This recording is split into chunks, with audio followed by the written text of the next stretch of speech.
तो हमने class 10th के लिए है ना एक कोर्स रखा है, क्रैक कोर्स है ना, जिसका नाम है रफ्तार बैच। आज से जो है एग्जाम के लिए कुल 30 दिन बचे हैं, है ना। और इन 30 दिनों में कई ऐसे बच्चे होंगे जो कभी कोचिंग गए ही नहीं, ना ही कभी ऑनलाइन पढ़े, तो उनके लिए खुशखबरी है कि यदि मैथ में 15 चैप्टर है, 14 चैप्टर है, 15 चैप्टर है हालांकि प्रायिकता तक, तो 15 चैप्टर का प्रत्येक दिन मैं एक एक वीडियो डालूंगा, जिसमें कि सब्जेक्टिव प्लस ऑब्जेक्टिव प्लस अध्याय का जो होगा परिचय होगा, ठीक है। तो आज हमारा जो ये होगा लेक्चर नंबर 1 होगा वास्तविक संख्या। इसमें हम वास्तविक संख्या बनाएंगे, ठीक है, काफी एकदम तेजी के साथ और काफी कम समय में जो है 95 प्लस नंबर लाने की हम गारंटी देते हैं आपको। यदि आप मेरे वीडियो को है ना 15 वीडियो को अगर आप देखते हैं शुरू से लेकर के है ना लेक्चर नंबर 1 से लेकर के लेक्चर नंबर 15 तक, तो आपको हम गारंटी देते हैं कि कहीं जाने की आवश्यकता नहीं है ना, और कुछ करने की आवश्यकता नहीं है। इसमें हम क्या करेंगे, अध्याय का जो परिचय होता है उसको भी हम देंगे, ठीक है। उसके बाद हम सब्जेक्टिव भी कुछ बताएंगे और कुछ ऑब्जेक्टिव भी बताएंगे, वो भी बिना किताब का उपयोग किए हुए, है ना। ये 3 साल का मेरा एक्सपीरियंस है, मैं 3 साल से पढ़ा रहा हूँ ऑफलाइन में, और ये जो है इस साल हम ऑनलाइन पढ़ाना प्रारंभ किए हैं। तो क्रैश कोर्स 1 जनवरी आज है, तो आज से हम प्रारंभ करते हैं, ठीक है। तो चैप्टर का जो नाम है वो है वास्तविक संख्या, वास्तविक संख्याएं, ठीक है, वास्तविक संख्याएं। वास्तविक संख्या किसे कहते हैं? तो आज तक आपने जितनी भी संख्याएं देखी है वो सभी क्या है, वास्तविक संख्याएं है ना। क्लास 10 तक जितनी भी संख्याएं देखी है वो क्या है, वास्तविक संख्याएं। अगर हम अंक की बात करें है ना, वास्तविक संख्या को हम काफी डिटेल में समझेंगे। अंक की बात करें तो अंक कितने हैं, 9 है।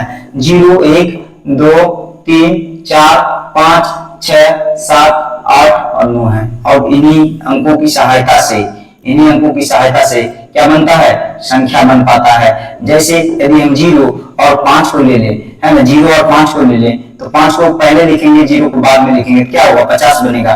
फिर 2 और हम 6 को ले लें, है ना, तो 2 और 6 को लेंगे, क्या बनेगा, 26 बनेगा, ठीक है। तो कहता है इन्हीं अंकों की सहायता से क्या बनता है, संख्या बनता है। संख्या अनेक प्रकार के होते हैं, संख्या क्या होते हैं, अनेक प्रकार के होते हैं। जैसे में संख्या की अगर हम बात करें तो सबसे पहला आता है प्राकृतिक संख्या।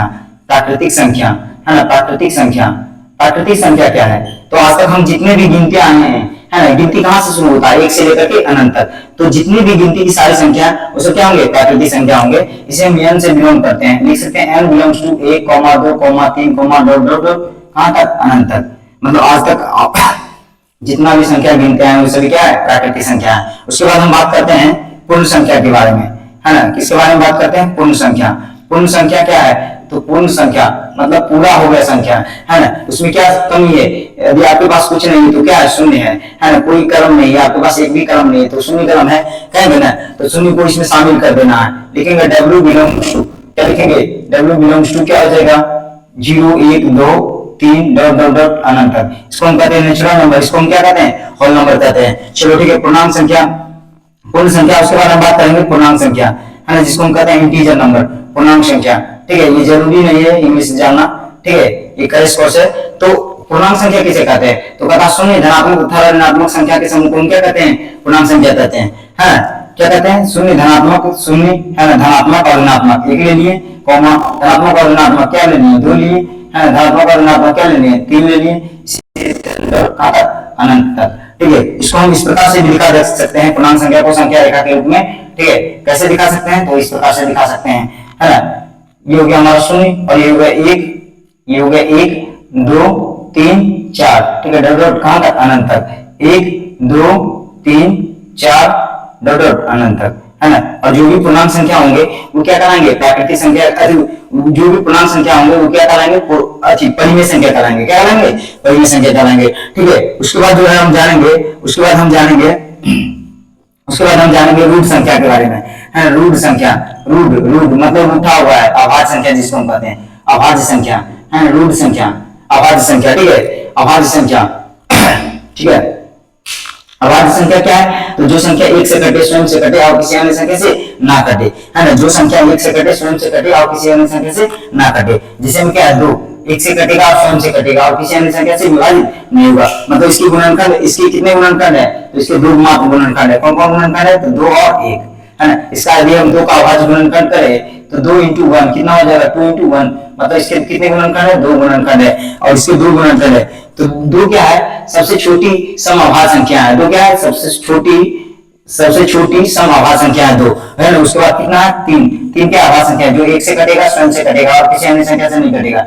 4 अभाज्य है या अभाज्य, जल्दी से बताओ कमेंट में जल्दी से बताओ कि 4 जो है भाज्य है या अभाज्य है। तो 4 जो है 1 से कट रहा है, 2 से कट रहा है और किससे कट रहा है, 4 से कट रहा है, मतलब किसी अन्य संख्या से भी कट रहा है। एक और स्वयं को छोड़कर किसी अन्य संख्या से विभाजित है, इसका मतलब क्या है, ये भाज्य संख्या है। ये किसी संख्या है, भाज्य संख्या है। चलो ठीक है, उसके बाद हम बात करते हैं 5 क्या अभाज्य संख्या है जो 1 से कट रहा है और 5 से कट रहा है। चलो ठीक है, इसको हम कहते हैं रूट संख्या। क्या कहते हैं, रूट, ये तो अभाज्य संख्या कहते हैं ना, रूढ़ा हुआ, रूठ गया है बेचारा, है कि नहीं, कारण हम किसी से विभाजित नहीं होंगे, हम किसी से करेंगे नहीं। चलो ठीक है, उसके बाद हम इसको मिटा देते हैं। उसके बाद हम आगे चर्चा करते जाते हैं काफी स्कूल के साथ, ठीक है।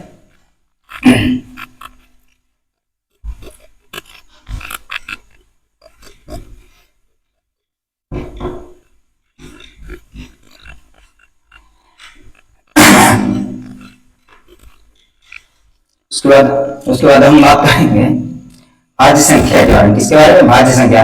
भाज्य, इसका नाम है भाज्य, मतलब भाज्य मतलब विभाज्य हो जाएगा, किसी न किसी से कटेगा, है ना। एक और स्वयं से तो सब करता है, एक से कौन संख्या नहीं करता, एक से सब करता है। एक से भागा देंगे 2 में सब कट जाएगा, एक से भागा देंगे 3 में कट जाएगा, एक से भागा देंगे 4 में कट जाएगा, है ना। स्वयं से तो सब करता है। यदि स्वयं से कटेगा तो भागफल कितना आएगा, 1, और 1 से कटेगा तो जो कट रहा है वही भागफल आएगा। जैसे यदि हम 1 से भागा दे 2 में, है ना, तो हमें भागफल क्या प्राप्त होगा, 2 प्राप्त होगा, ठीक है। यदि हम स्वयं को स्वयं में विभाजित करें तो भागफल में क्या प्राप्त होगा, 1 प्राप्त होगा। मतलब एक और स्वयं से सब करता है ना, एक और स्वयं से सब करता है, लेकिन जो अन्य से करता है वो क्या कहलाएगा, भाज्य। भाज्य का मतलब होता है विभाजित होना, है ना। तो ये भाज्य संख्या, भाज्य संख्या मतलब क्या, विभाजित होगा। जो संख्या किसे कटे, जो संख्या, है ना, जो संख्या, ऐसी संख्या जो 1 से कटे, है ना, किसे कटे, 1 से विभाज्य हो, है ना, और अन्य से विभाज्य हो, और किससे विभाज्य हो, स्वयं से विभाज्य हो, है ना, स्वयं से विभाज्य हो, ठीक है। याद रखना, एक और स्वयं से जो कटेगा उसको हम क्या कहेंगे, अभाज्य संख्या कहेंगे। क्या कहेंगे, अभाज्य संख्या कहेंगे, अभाज्य संख्या कहेंगे। जैसे हम बात कर लेते हैं 4 क्या है बाबू, 4 जो है 1 से भी कटेगा, 4 क्या है 2 से भी कटेगा और 4 से भी कटेगा। 6 क्या है, 6 भाज्य संख्या है। क्यों, क्योंकि 1 से कटेगा, 2 से कटेगा, 3 से कटेगा, है ना। 1 से भागा देंगे 6 में तो क्या होगा, पूरा पूरी काट देगा। मतलब 6 का गुणनखंड 1 है, 6 का गुणनखंड 2 है, 6 का गुणनखंड 3 है।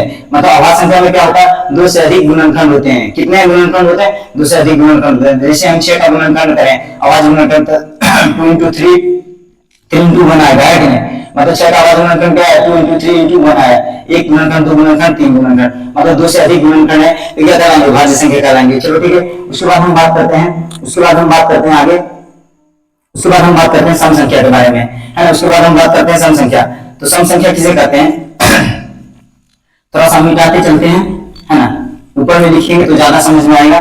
चलो ठीक है, काफी झुकना पड़ता है। सम संख्या किसे कहते हैं, तो सम संख्या जो 2 से पूर्णतः विभाजित हो। सम संख्या मतलब क्या हो गया, सम संख्या मतलब, है ना, इवन नंबर, है ना। क्या हो गया, इवन नंबर, है ना, इवन नंबर, ठीक है। इंग्लिश जानना जरूरी नहीं है। चलो, जो संख्या क्या हो, 2 से विभाज्य हो, 2 से क्या हो, 2 से विभाज्य हो, जो 2 से कट रहा है वो क्या कहलाएगा, सम। मतलब अभी हम 2 से भाग दे किसी संख्या में, मान लो 6 से में दे रहे हैं, तो मेरा भागफल कुछ भी आए लेकिन शेषफल कितना आना चाहिए, 0 आना चाहिए। शेषफल यदि 0 आ रहा है तो समझो क्या है, सम संख्या है। क्या है, सम संख्या है, सम संख्या है ना। यदि 2 से हम भाग दे रहे हैं, 2 से हम जब किसी संख्या में भाग देते हैं तो शेषफल 0 आ रहा है तो समझो दी गई संख्या क्या है, सम संख्या है। सम संख्या क्या है, धनात्मक और ऋणात्मक दोनों हो सकते हैं। जैसे में प्लस माइनस 2, है ना, प्लस माइनस 4, प्लस माइनस क्या हो सकता है बाबू, 6, है ना, प्लस माइनस क्या हो सकता है, 8, है ना। ये सभी क्या कहलाएंगे, सम पूर्णांक कहलाएंगे। क्या कहलाएंगे, सम पूर्णांक। इसको हम लिख सकते हैं, ठीक है, सम पूर्णांक लिख सकते हैं। जैसे टारगेट में क्वेश्चन दे देता है कि 2m + 2 क्या सम पूर्णांक है या नहीं है, सम पूर्णांक है या नहीं है, तो ये 2 से विभाजित होगा तो सम पूर्णांक है या नहीं होगा, तो क्या होगा, विषम पूर्णांक है। चलो ठीक है, इसको देख लेते हैं। तो 2 यहाँ भी है, 2 यहाँ भी, 2 कॉमन ले लेंगे, है ना, ठीक है। यहाँ क्वेश्चन हम लिख देते हैं 2m + क्या 2, तो 2 कॉमन लेंगे क्या होगा, 2m + 2 होगा। अब भाग देंगे 2 से, तो 2 से 2 खत्म, है ना, कट तो रहा है कुछ तो भागफल आ रहा है, इसका मतलब मेरा शेष क्या आएगा, शून्य आएगा ना, शेष शून्य आ रहा है, इसका मतलब 2n + 2 क्या है, समपूर्णांक है ना। इस तरह से क्वेश्चन पूछे जा सकते हैं बोर्ड एग्जाम में समपूर्णांक। चलो यहाँ से संख्या बनना शुरू, क्वेश्चन बनना प्रारंभ होगा। पूछेगा भाज्य निम्न में से कौन भाज्य है, निम्न में से कौन अभाज्य है, ठीक है। हम क्वेश्चन को भी कवर करेंगे, ठीक है। तो आगे हम देखते हैं, उसके बाद विषम पूर्णांक है ना, ये तो विषम संख्या कर लें, ठीक है। विषम पूर्णांक ये तो विषम संख्या, ठीक है, क्योंकि धनात्मक और ऋणात्मक हो सकते हैं संख्या। चलो ठीक है, विषम संख्या किसे कहते हैं, तो जो 2 से पूर्णतः विभाजित ना हो। विषम संख्या किसे कहते हैं, 2 से पूर्णतः विभाजित ना हो। विषम संख्या जो 2 से विभाज्य ना हो, 2 से विभाज्य ना हो है ना हो, उसे हम क्या कहेंगे, उसे हम विषम संख्या कहेंगे। जैसे हम 2 से भागा देते हैं, 2 से भाग देते हैं 7 में, है ना, तो द्वितीय है ना, एक आ रहा, मतलब शेषफल यदि शेषफल बराबर 0 ना, शेषफल बराबर 0 नहीं हो, है ना, शेषफल बराबर 0 ना आए, मतलब कुछ भी आ जाए, ठीक है, 0 के अलावा कुछ भी आ जाए शेषफल में, तो समझो जब हम 2 से भाग दे रहे हैं किसी संख्या में, तो शेषफल 0 के अलावा कुछ भी है, तो दी गई संख्या क्या होगा, विषम संख्या होगा। जैसे हम 2 से भाग देते हैं 9 में देते हैं, तो क्या हो जाएगा, 2 चौक 8 आ रहा है, शेषफल में कितना है, नॉट इक्वल टू 0, मतलब 0 के बराबर नहीं है, इसका मतलब 9 क्या है, 9 विषम संख्या है, ठीक है। जैसे हम भाग दे देते हैं, 2 से भाग देते हैं 5 में, ठीक है, तो 2 से भाग देंगे 2 गुना 4, है ना, मेरा शेषफल कितना आ रहा है, 1 नॉट इक्वल टू 0, मतलब शेषफल क्या 0 के बराबर नहीं है। अतः हम कह सकते हैं कि 5 क्या है, विषम संख्या है। चलो विषम संख्या है, ठीक है। उसके बाद अगला टॉपिक जो है भाज्य, हम बता चुके हैं। अब कहता है भाज्य तो हम बता चुके हैं। उसके बाद है सहअभाज्य संख्या।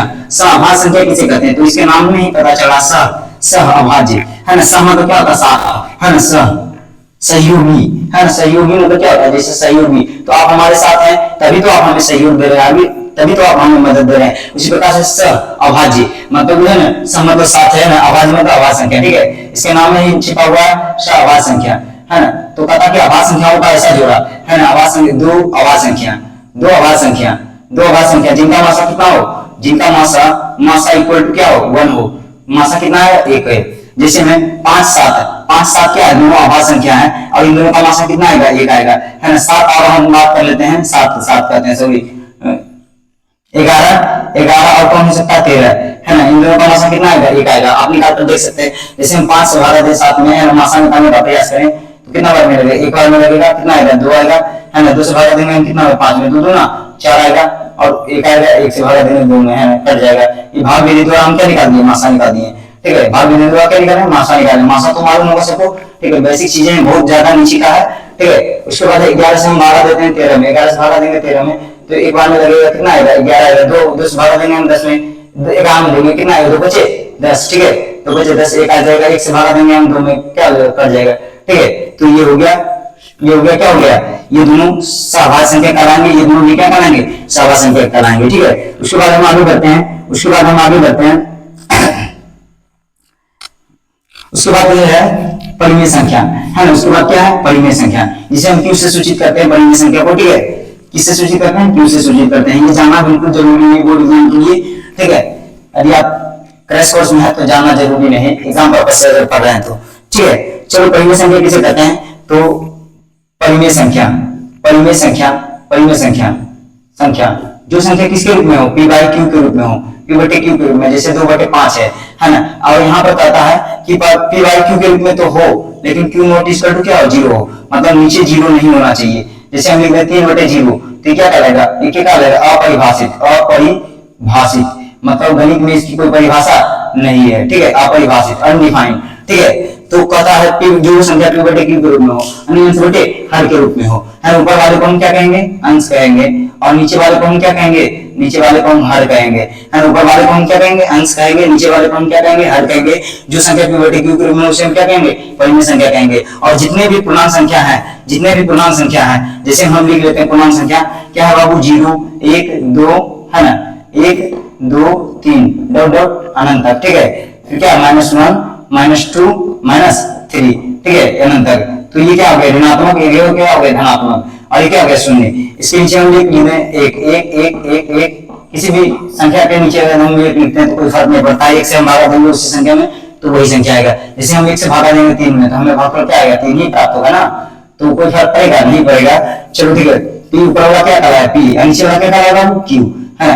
ये मतलब ये संख्या क्या है, पूर्णांक संख्या जो है, सभी पूर्णांक संख्या क्या कहलाएंगे, परिमेय संख्या कहलाएंगे। ठीक है, याद रखना सभी पूर्णांक संख्या क्या कहलाते हैं, परिमेय संख्या कहलाते हैं। और इस पर क्वेश्चन भी है ना, टारगेट में पूछा गया है और कई बार बोर्ड एग्जाम में इस तरह के क्वेश्चन आए भी है। ठीक है, तो ध्यान रखना इस बात का। चलो ठीक है, उसके बाद हम बात करते हैं जो संख्या p बटे q के रूप में है, उसे हम क्या कहते हैं, पूर्णांक संख्या कहते हैं। और p को हम अलग पूर्णांक कह सकते हैं और q को हम क्या कह सकते हैं, अलग पूर्णांक कह सकते हैं, है ना। p को अलग पूर्णांक और q को अलग पूर्णांक कह सकते हैं। और तथा p तथा q का मात्रा कितना आना चाहिए, p तथा q क्या होंगे, दोनों सहभाज्य होंगे। क्यों, क्योंकि जैसे हम लिखते हैं 2/4, है ना, 2/4 लिखते हैं। ठीक है, तो इसको संक्षिप्त रूप करना होगा, 1 कितना आएगा 2। अब इन दोनों का मात्रा कितना आएगा, 1 आएगा। ठीक है, जाहिर सी बात है। चलो जैसे 4/6 है तो इसका संक्षिप्त रूप में क्या करेंगे, तो कितना आएगा, 2/3 आएगा। और 2 और 3 का मात्रा कितना आएगा, 1 आएगा, है ना। 2 और 3 का मात्रा कितना आएगा, 2 और 3 का मात्रा क्या आ जाएगा, 1 आ जाएगा। ठीक है, मतलब ये दोनों सहवास संख्या कहलाएंगे। p तथा q क्या कहलाएंगे, पूर्णांक तो होंगे ही, और क्या कहलाएंगे, p तथा q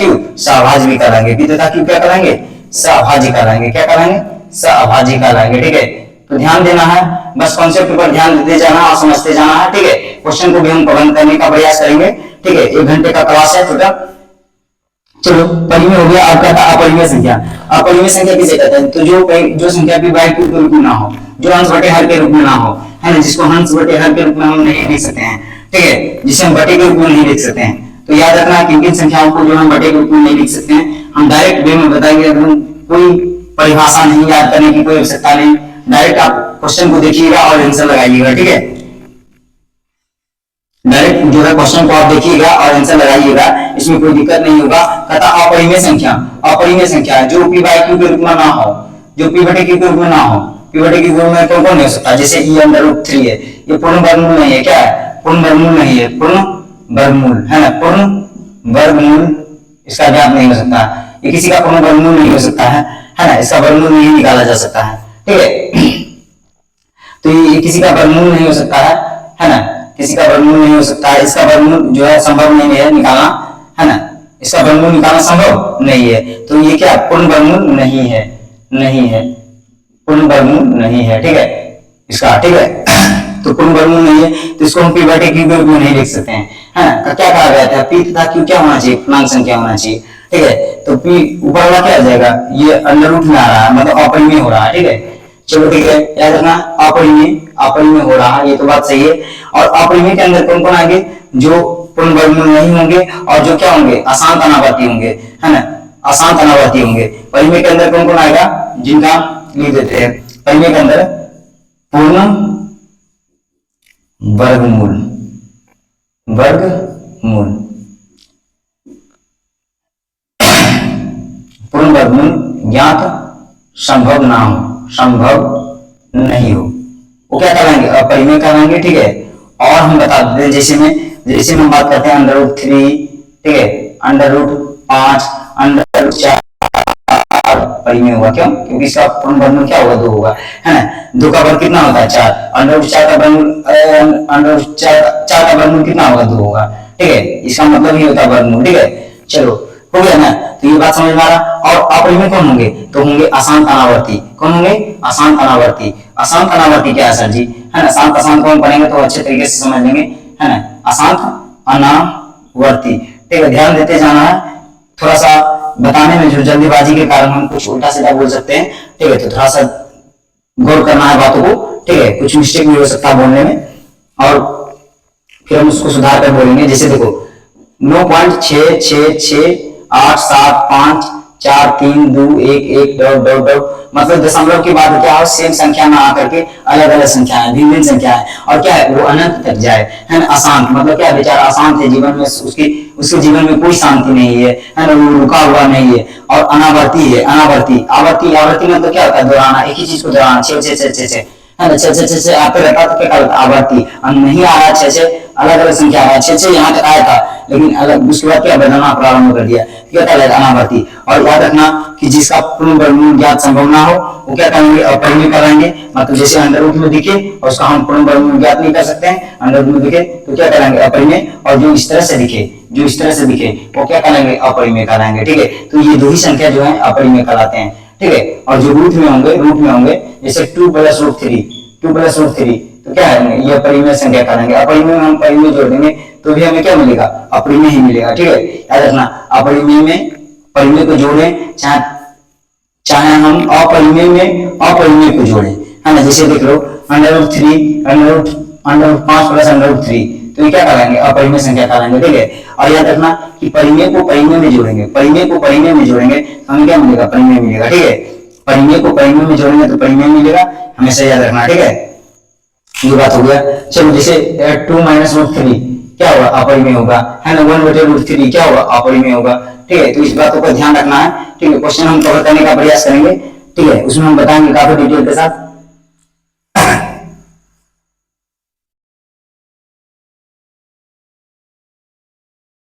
और पता अपरिमेय का, अपरिमेय देखो इसको हम लिख देते हैं, क्या लिख देते हैं, थोड़ा सा ये जो कॉन्सेप्ट है इसको हम लिख देते हैं। अपरिमेय प्लस अपरिमेय क्या होगा, अपरिमेय। अपरिमेय माइनस अपरिमेय क्या होगा, अपरिमेय। अपरिमेय गुणे अपरिमेय क्या होगा, अपरिमेय होगा, है ना। शून्य को शामिल बस नहीं करना, याद रखना है, शून्य को शामिल नहीं करना है। ठीक है, गुना में शून्य को शामिल नहीं करना, क्योंकि शून्य को हम शामिल करते हैं तो क्या हो जाएगा, परिमेय हो जाएगा। ठीक है, तो याद रखना शून्य को शामिल नहीं करना। अपरिमेय, अपरिमेय प्लस क्या हो जाएगा, अपरिमेय, है ना। अपरिमेय बराबर में हमें क्या मिलेंगे बाबू, क्या मिलेंगे, अपरिमेय मिलेंगे। क्या मिलेंगे, अपरिमेय मिलेंगे। ठीक है, अपरिमेय मिलेंगे, याद रखना है। ठीक है, उसके बाद हम कहते हैं अपरिमेय, अपरिमेय माइनस क्या है, अपरिमेय। अपरिमेय माइनस क्या है, अपरिमेय। अपरिमेय में से अपरिमेय को घटाएंगे, अपरिमेय में से अपरिमेय को घटाएंगे, हमें क्या मिलेगा, अपरिमेय मिलेगा। ठीक है, अपरिमेय मिलेगा।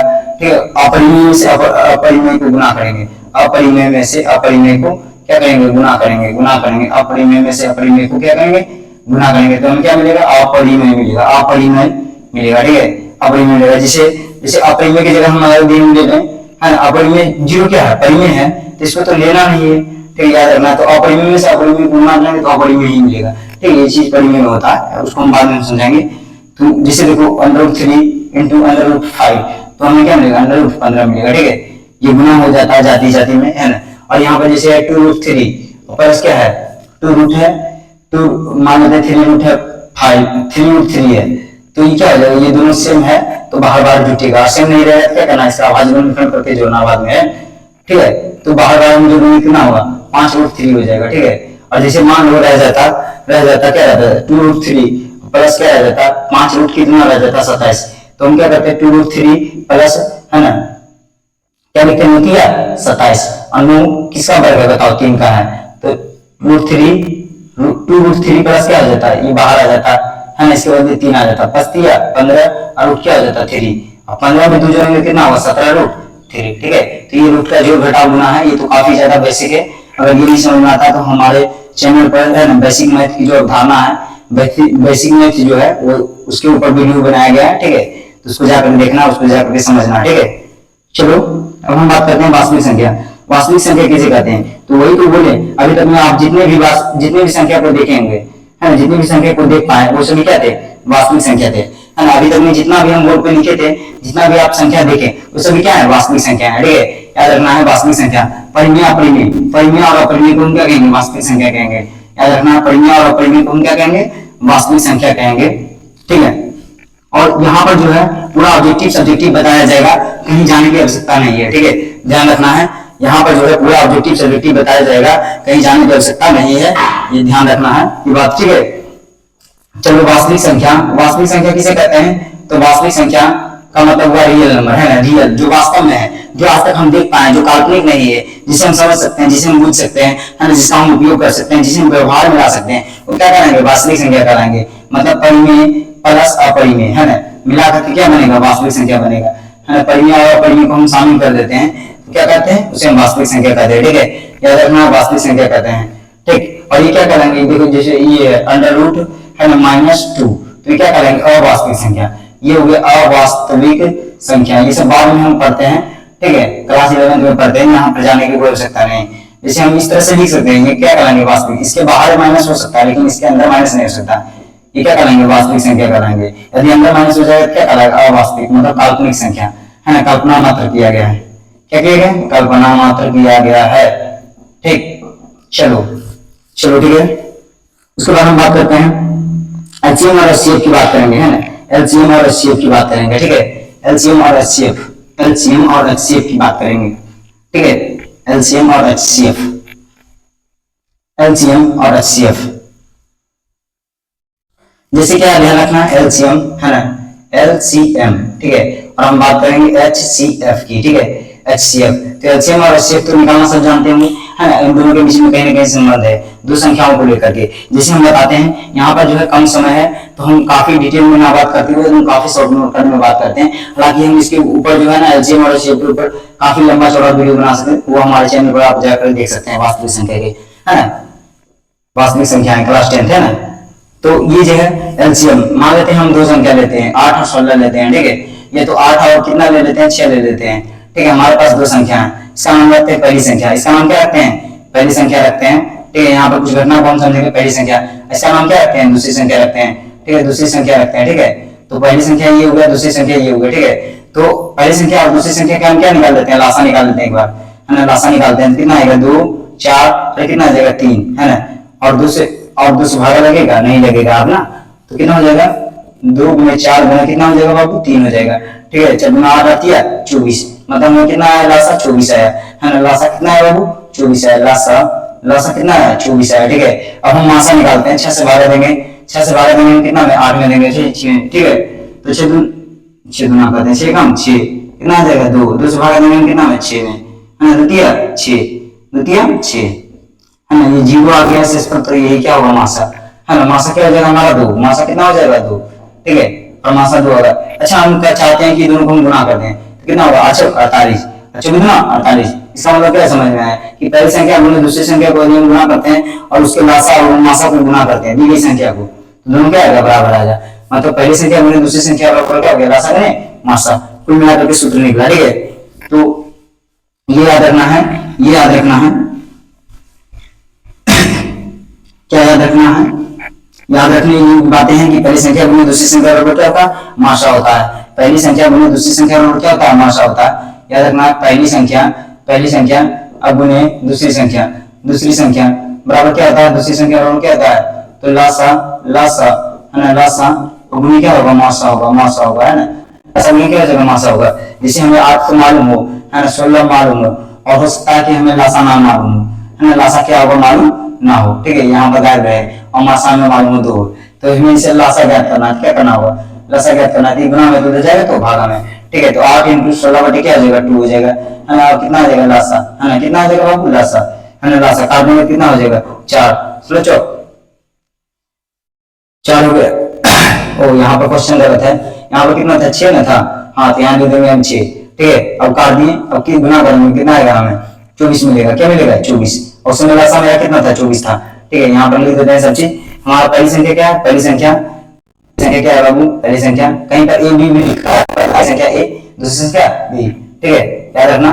तो इस प्रकार से टारगेट में क्वेश्चन दे रखा 6, और क्या देगा हमारा लासा, क्या देगा बाबू, लासा कितना देगा, 24, और मासा कितना देगा बाबू, 2 दे रखा है। तो इन 1 2 3 4, है ना, कितने अवयव है, 4 अवयव है। तो इसे 4 फॉर्मूलाज बनाए जा सकते हैं इधर उधर करके, ठीक है। चलो, जैसे मान लेते हैं कि मेरे पास जो है पहली संख्या और दूसरी संख्या की जगह पर, है ना, पहली संख्या तो दिया है, दूसरी संख्या इस बार नहीं दिया है ना, मान लेते हैं 6 नहीं दे रखा है, दूसरी संख्या गायब है ना, और लासा में दे रखा है 24 है, ठीक है।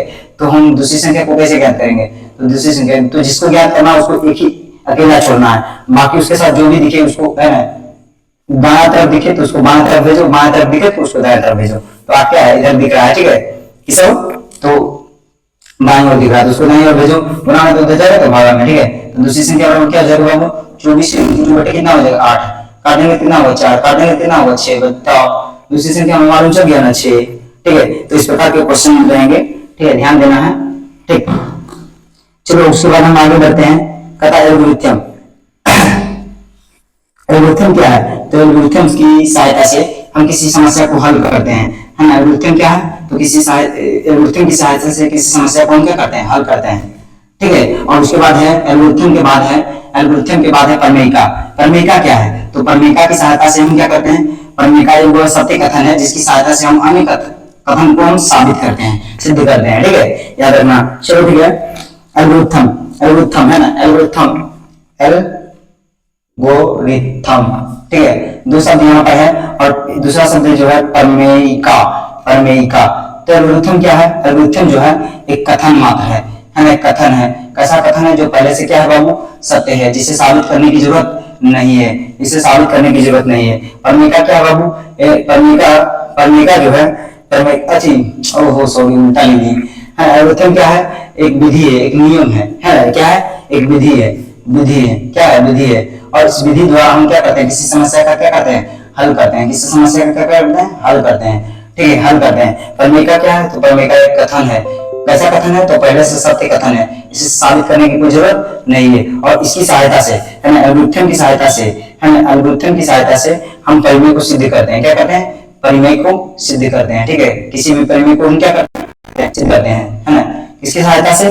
तो परमेका की सहायता से, ठीक है। ये बात याद रखना है। उसके बाद हम आगे बढ़ते हैं, उसके बाद हम समझाते चलते हैं एल्गोरिथम क्या है, यहाँ पर परमेका कौन है, हम इसका उपयोग क्या है, एल्गोरिथम क्या है, ठीक है, समझाने का प्रयास करेंगे, ठीक है।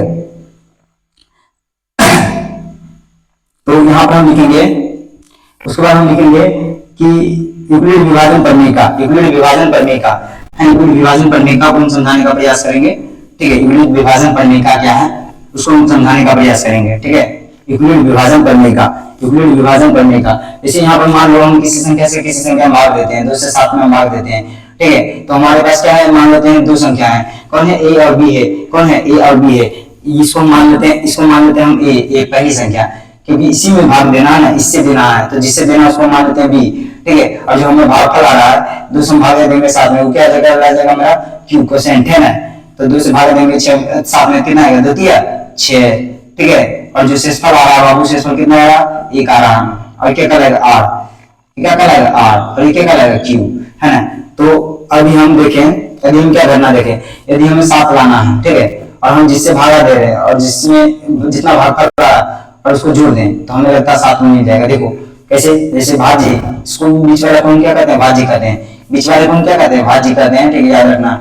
और इसको हम क्या कहते हैं? भाजक कहते हैं। जिससे हम भागा देते हैं उसे हम भाजक कहते हैं, और जिसमें हम भागा देते हैं उसे हम भाज्य कहते हैं। जो आता है परिणाम उसको हम भागफल कहते हैं, और जो शेष के रूप में बच जाता है उसे हम क्या कहते हैं? शेषफल कहते हैं। क्या कहते हैं? शेषफल कहते हैं। ये बहुत ज्यादा बेसिक है, बहुत ज्यादा नीचे से लिया गया, ठीक है, याद रखना है। विभाजन एल्गोरिथम विभाजन जो है प्रमेय का है, वो कुछ भी नहीं है, वो भागा है सिर्फ, ठीक है। वो मासा निकालने की एक विधि है, एक समस्या एल्गोरिथम है। करो तो एल्गोरिथम क्या बताए थे? एल्गोरिथम एक विधि है जिसके द्वारा हम क्या निकालते हैं? किसी समस्या का हल करते हैं। एल्गोरिथम क्या है? एक विधि है जिसकी सहायता से हम किसी समस्या को हम क्या करते हैं? हल करते हैं। तो एल्गोरिथम को लेंगे और एक समस्या मेरे पास है कि मासा निकालना, तो उसको मासा निकाल देंगे, ठीक है।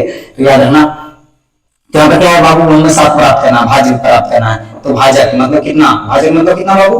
3, है ना, गुने भागफल, भाजक मतलब कितना? 2, सॉरी, है ना, भागफल गुने भागफल मतलब 3, है ना। भागफल की जगह हम क्या लिखेंगे? भागफल की जगह आ जाएगा 3, और क्या है? प्लस में शेषफल करके देख लो, जैसे तुम्हें 7 प्राप्त करना है। चलो ठीक है, अभी मान लेते हैं कि हमें 7 प्राप्त नहीं हुआ।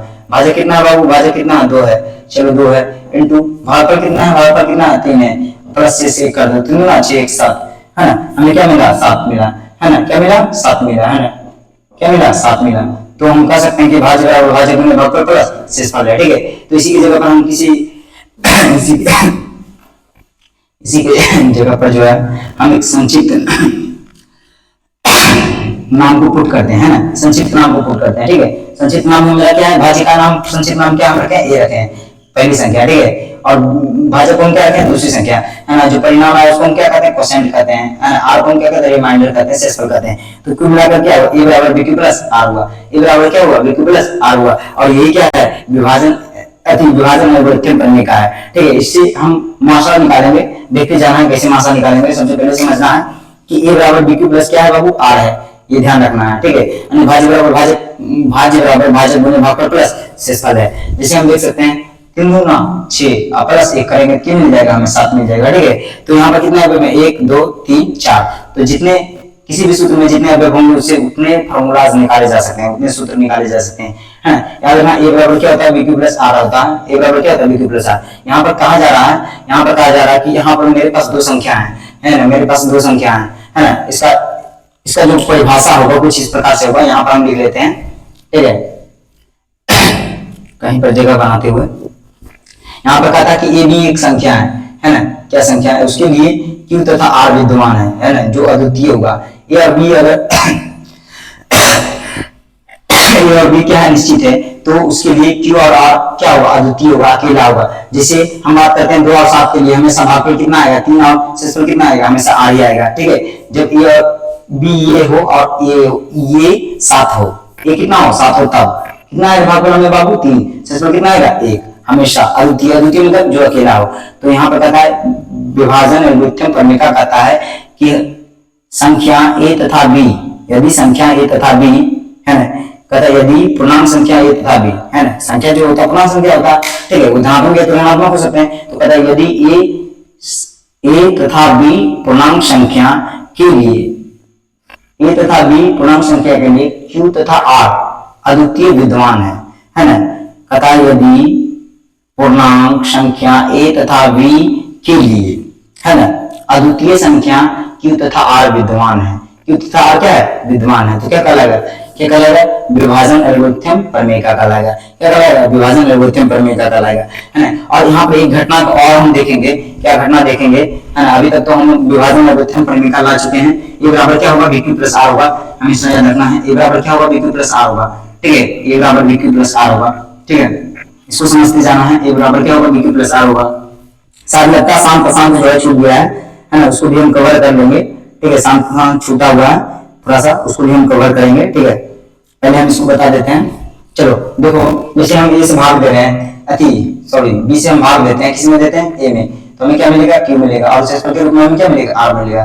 कुल मिलाकर के ए बराबर क्या है, bq प्लस आर आया है ना। इसी घटना को हम समझ लिए, इसको हम कहेंगे, क्या कहेंगे, एल्गोरिथम कहेंगे, क्या कहेंगे, एल्गोरिथम, एल्गोरिथम कहेंगे, है ना। और हमें अभी प्रमेयिका मिलना बाकी है ना, परिमेयिका नहीं, प्रमेयिका, है ना। ऐसा नहीं सोच लेना कि अच्छा अब प्रमेयिका, अब जो है प्रेमी मिलेगा और प्रमेयिका मिलेगा, है कि नहीं, ठीक है, प्रमेयिका, प्रमेयिका है इसका नाम, ठीक है। तो जैसे हम भाग देते हैं, मान लेते हैं 2 से हम भाग देंगे 7 में, ठीक है, तो हमें क्या मिलेगा, 2 3 6, कितना है शेषफल।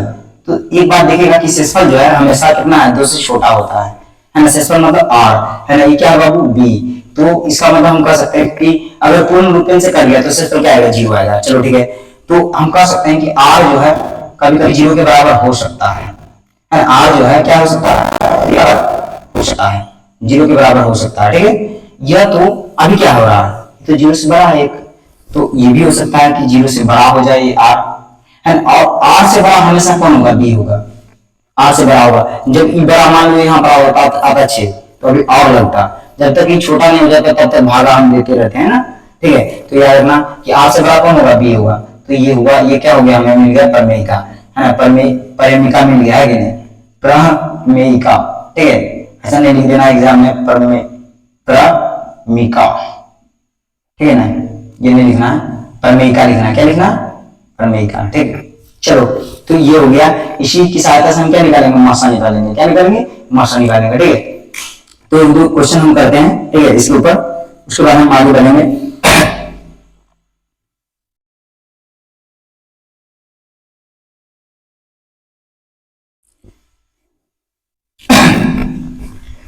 कैसे हम मात्रा निकालेंगे, देखो ध्यान से देखना है कैसे हम मात्रा निकालेंगे। जैसे हम मात्रा निकाल लेते हैं, जैसे हम 2 संख्या ले लेते हैं, है ना, यहाँ पर 8 और 6 का मात्रा निकालते हैं, 8 और 6 का क्या निकालते हैं, मात्रा निकालते हैं, ठीक है। तो 6 से भागा देंगे, हम कितना देंगे, 8 में देंगे, कितना बार मिलेगा, एक बार मिलेगा, ठीक है, कितना आएगा, 6 आएगा। फिर 2 आएगा, 2 से भागा हम कितना देंगे, 6 में देंगे, कितना आएगा, 2 3 6 आएगा, कट जाएगा, कितना आएगा, 0, है ना। इस ब्लॉक को हम एक ब्लॉक में बांट देते हैं, है ना। इस चीज को हम अगर निकाल करके यहाँ लिखें तो 6 भागा क्या आ रहा बाबू, 8, कितना आ रहा भागफल 1, कितना आ रहा है शेषफल 2।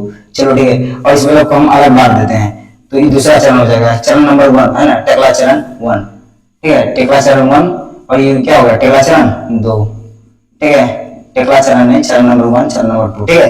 तो इसको हम क्या लिखेंगे, 2 भागा 6 से देंगे, कितना आएगा, 3, कट जाएगा, कितना आएगा बाबू, शेषफल 0, ठीक है। तो यहाँ पर हम 2 चरण देखेंगे। पहला चरण को हम लिख सकते हैं, क्या है बाबू, ये हो गया हमारा b, ये हो गया हमारा a। अभी कुछ देर पहले हम बताए थे, इसको हम क्या कहते हैं, भाजक कहते हैं। जिसे हम भाग देते हैं वो क्या कहलाता है, भाजक कहलाता है। और जिसमें हम भाग देते हैं वो क्या कहलाता है, भाज्य कहलाता है। और जो परिणाम के रूप में मिलता है वो क्या कहलाता है, भागफल। और जो शेष बच जाता है वो क्या कहलाता है, शेषफल कहलाता है, ठीक है। तो ये हो गया हमारा भाज्य, ये हो गया भाजक, ये क्या हो गया भागफल, ठीक है। ये क्या हो गया बाबू, भागफल। इसको हम क्यों लिखेंगे, इसको हम क्या लिखेंगे, r लिखेंगे। तो 8 बराबर हम क्या लिख सकते हैं, 8 बराबर हम लिख सकते हैं, क्या लिख सकते हैं, क्या लिख सकते हैं बाबू, तो लिख सकते हैं जो लिख सकते हैं कि नहीं। ये हो गया हमारा a और ये हो जाएगा b, बी मतलब 6 इंटू कितना हो जाएगा 1 और प्लस क्या हो जाएगा 2, है ना। 6 कम 6 अच्छे दूना 6 और 2 जोड़ेंगे कितना होगा 8, मतलब 8 बराबर हम ये लिख सकते हैं कुल मिलाकर यानी का a बराबर b क्यू प्लस 8। ठीक है, ये बात तो समझ में आता है। चरण नंबर 1 है ना, चरण नंबर 1 दिखाने के लिए अच्छा से यहाँ पर 1 1 1 1 दे दो, बहुत मजेदार बात है कि नहीं। और चरण नंबर 2 को हम दिखाते हैं कुछ इस प्रकार से। चरण नंबर 2 हमारा क्या हो जाएगा, 2 से हम भाग दे रहे हैं 3 में, है ना, 2 से भाग दे रहे हैं कितना में 3 में दे रहे हैं, तो 2 को 2 से भाग दे रहे हैं, सॉरी 2 से भाग दे रहे हैं हम 6 में, तो आ रहा कितना 3 आ रहा है। ठीक है, तो हम 6 को कैसे लिख सकते हैं, 6 को हम क्या लिख सकते हैं, 6 को लिख सकते हैं 2 into 3 और प्लस क्या लिख सकते हैं, बताओ सिस्टम के रूप में हमें क्या मिला, 0 मिला है, सिस्टम के रूप में हमें क्या मिला, 0 मिला है ना।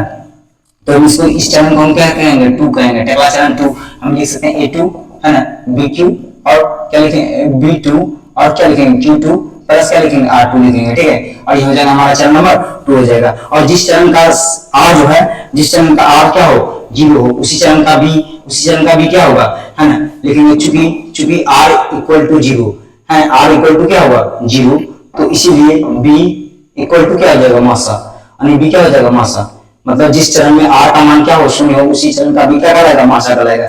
तो इस चरण में b कौन है बाबू, b कौन है 2 है, तो यहाँ पर मासा कितना हो जाएगा 2 हो जाएगा, है ना, मासा कितना हो जाएगा 2 ये वाला, है ना। तो ये तो सर जी तो बचपन में भी पढ़े थे, हाँ बाबू बचपन में भी पढ़े थे, और वही चीज है और कुछ नहीं है, बस है इसी को तीर को तार कर दिया है कि नहीं। चलो ठीक है, तो ये हो गया पन्नेका, और इसका इस्तेमाल होता है पन्नेका का, हाँ तीर का तार तो कर दिया है, लेकिन इसको हल्का में लेने का प्रयास नहीं करना है। जैसे क्या है कि 0 से बड़ा होता है r, है ना, ये तो बराबर होता है r से बड़ा होते हैं b, इसका प्रयोग करके इसके ऊपर मैथमेटिक्स दिया गया है ना, इसके ऊपर गणित है, इसके इस पर आधारित प्रश्न है। ठीक है, तो इसको भी हम कवर करने का प्रयास करेंगे। ठीक है, उसको हल्के में नहीं लेना है, चलो ध्यान रखना है। चलो आगे हम बढ़ते हैं। अब उसके बाद है कथा गणित की आधारभूत परिमेय, है ना, गणित की आधारभूत परिमेय क्या है उसको हम समझाने का प्रयास करते हैं। बहुत बहुत बहुत बहुत बहुत ज्यादा मजेदार बातें हैं, है ना, गणित पर आधारित जो है परिमेय, गणित की आधारभूत परिमेय, है ना, गणित की आधारभूत परिमेय वो बड़ी मजेदार है। जिससे कहा रहा कि जो भाज्य संख्या है उसका अभाज्य गुणनखंड संभव है। हाँ तो सही बात है, जो भाज्य संख्या है उसका अभाज्य गुणनखंड संभव है, क्योंकि उसके एक से अधिक 2 से अधिक गुणनखंड है। देखते हैं भाज्य संख्या किसे कहते हैं। सबसे पहले हम ये समझेंगे भाज्य संख्या कहते हैं किसे, पहले जो 1 से कटे, है ना, 1 से कटे स्वयं से कटे और कट जाए तो ऊपर से कट जाए, ठीक है, अग्नि से।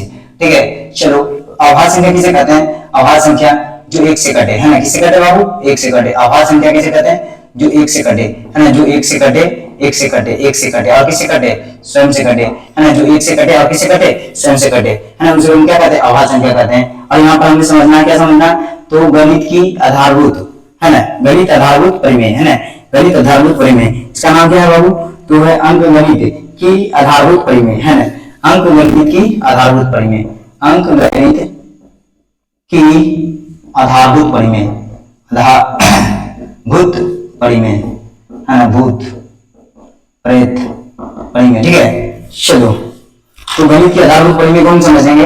जैसे ये भाज्य संख्या है तो इसका अभाज्य गुणनखंड संभव है। कैसे, जैसे हम ले लेते हैं 4 के हम बाबू 4 का अभाज्य गुणनखंड संभव है। इंक तो खत्म हो रहा है, इसको थोड़ा इंक भर लेते हैं, है ना, 2 बूंद जिंदगी की, है ना, पोलियो टीकाकरण।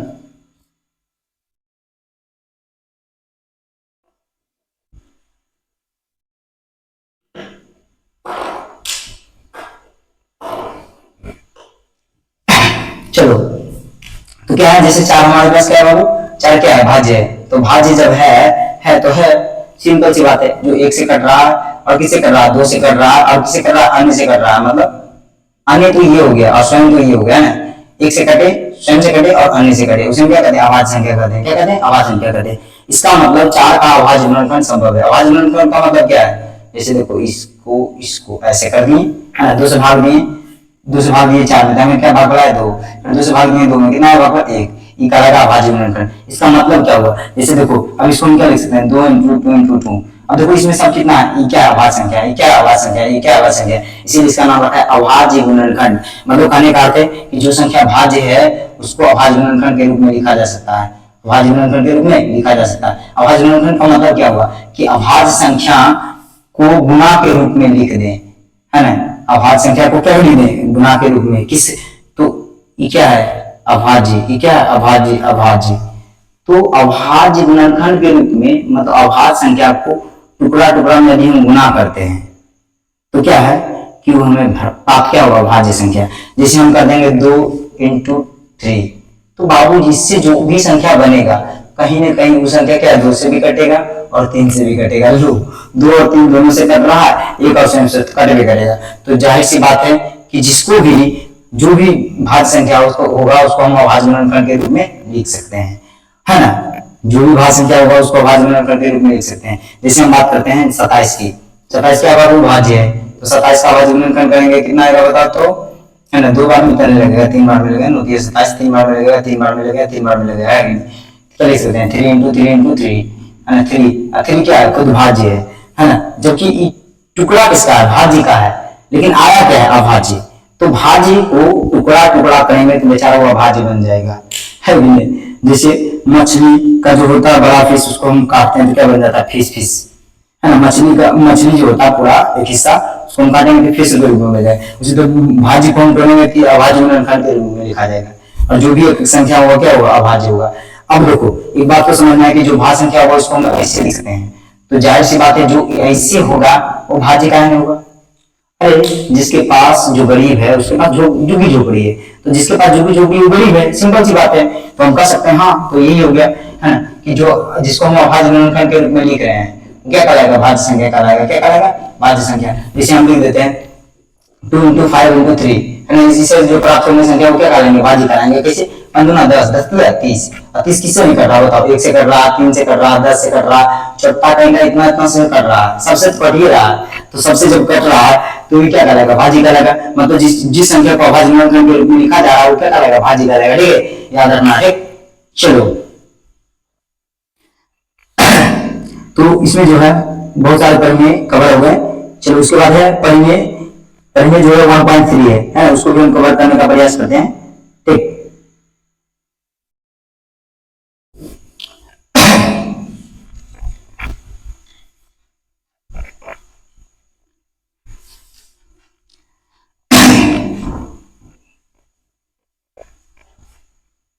अगला जो परिमेय है, परिमेय 1.3 जो है वो कहता है, परिमेय 1.3 क्या कहता है देख लो, जो भी कहता है ना उससे सुन लो समझ लो, ठीक है। क्या कहता है, कहता है यदि है ना 1.3, परिमेय 1.3 क्या कहता है, परिमेय 1.3 जो है 1.3 अभी जो हम कुछ समय पहले बताया है ना, वहां पर क्या था 1.1 था, पहला जो भाज्य होगा उसको भाज्य गुणनखंड के रूप में लिख सकते हैं, और दूसरा था 1.2 जो भाज्य गुणनखंड के रूप में उसको भाज्य कह सकते हैं, वो 2 था, है ना। ये हो गया 1.3, ठीक है। यहाँ पर कहता है कि यदि कोई संख्या p² को काट रहा है ना, मान लेते हैं a जो है p² को विभाजित करता है, तो a जो है p को भी विभाजित करेगा। अरे नहीं विश्वास है तो देखो ना रे, जैसे मान लेते हैं 5 है, और 5 क्या है, 5 क्या है बाबू, 5 जो है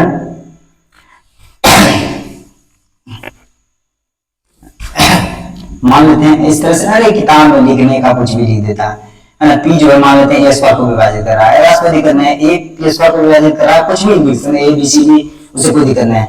मतलब p जो यहाँ पर क्या है, a² को काट रहा है, a² को काट रहा है। मान लेते हैं p की जगह पर मेरे पास 5 है, और a² यहाँ पर a² की जगह पर मेरे पास मान लेते हैं कितना है बाबू, कितना है मान लेते हैं किसी का स्क्वायर मान लेते हैं, छोड़ो ना हमें क्या जाता है, मान लेते हैं 25 का स्क्वायर है, ठीक है, 25 का स्क्वायर है, तो हम 5 से भाग देंगे, 25 के स्क्वायर में कितना है 625, तो कहीं ना कहीं कट जाएगा, विभाजित हो जाएगा। किसी देख लो 10, है ना, कितना गया 2 × 25, है ना, भाग है 125। मतलब यहाँ पर जो p है, ये p है, ये बेचारा p है ना, और ये e a है, न e n है, न e a है, ठीक है। तो p काट रहा है a को, है ना, p काट रहा है किसको, a को, p काट रहा है a को नहीं, a² को, ठीक है, p काट रहा है किसको, a² को। तो जाहिर सी बात है कि p जो है a को भी विभाजित करेगा। अरे a की जगह पर क्या है बताओ, a² मतलब क्या है, a की जगह पर क्या है बताओ 25 से, तो बताओ 5 से हम भागा देंगे 25 में तो नहीं कटेगा भी नहीं कटेगा, लो काट दो, माना कौन गया, 25 खत्म, है कि नहीं। चलो तो ये बात समझ में आ गया कि यदि क्या समझ में आया, क्या समझ में बताओ, ये समझ में आया कि p से यदि हम भाग देते हैं a² में तो कट जाता है, भाज्य हो जाता है, विभाज्य हो जाता है, क्या हो जाता है, विभाज्य हो जाता है। तो p से हम भाग देंगे a में, किस में देंगे, तो वो भी क्या होगा, भाज्य होगा, वो क्या होगा, भाज्य होगा, मतलब विभाज्य होगा, मतलब कटेगा, ठीक है, याद रखना। चलो ठीक है, ये सब बातें याद रखना। चलो अब आ जाते हैं में कितना 1.6 1.7, जिसमें कि शांत और अशांत को बताया गया, ठीक है, इसको बताया गया शांत और अशांत को कवर किया गया, तो हम भी शांत और अशांत को कवर कर ही लेते हैं, ठीक है, इसको कवर कर लेते हैं शांत और अशांत को, और ये हमारा लास्ट होगा, ठीक है। उसके बाद हम कुछ क्वेश्चन को कर लेंगे, उसके बाद हम कर चलेंगे, ठीक है।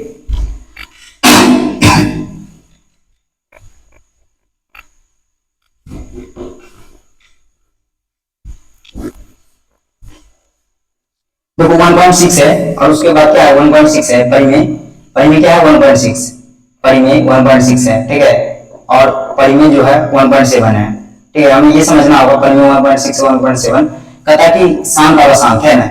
मान लो मेरे पास Q बटे Q नाम का कोई संख्या है, जो क्या है x है, वो परिमेय संख्या है, क्या बाबू परिमेय संख्या है, तो परिमेय संख्या है, तो ये शांत होगा कि अशांत होगा। अब शांत खोजिए सर जी, अशांत खोजिए, मतलब कि यहाँ शांति और अशांति की बात है, लड़ाकू और झगड़ालू की बात है, हाँ बिल्कुल लड़ाकू और झगड़ालू